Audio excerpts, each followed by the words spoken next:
tilting. As the life of God Himself flows through me. When my whole life is changed, then how could I ever remain the same? Everything I knew before I laid aside, I set my eyes on the excellence of Christ, and I have become a spectacle, a bizarre exhibition, a stranger to them that knew me. I'm far beyond recognition. They call it a chronic condition, this following God with no inhibition. To bring Him glory is your only ambition. It seems for carelessness, they're the perfect definition. But can you understand the ways of a fraternity when you're standing on the outside looking in? Have they pledged allegiance to the brotherhood? No. Then how can they understand the things that we do?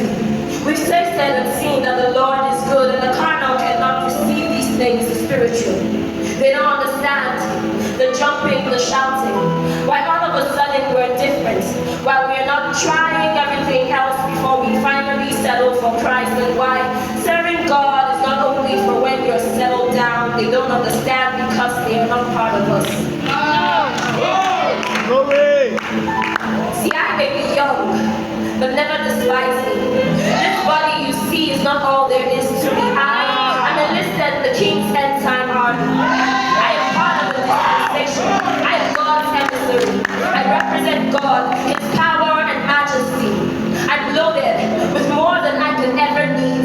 No treasure that the world can offer. No power here on earth can measure up to the glory of God in me.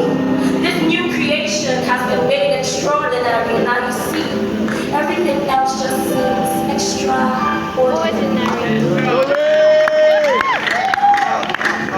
They say whenever you wake up is your morning. Well, praise be to God who has opened our eyes early in Christ is the best place you could ever be.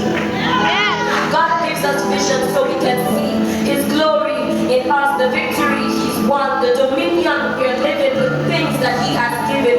Praise be to God, our lives are no longer ours to live. And this life that we live by faith in the Son of God. With the entrance of His word, we are emerging as gods, as an army of gods, a fearless army, a generation of faith arising, taking nations, subduing terror.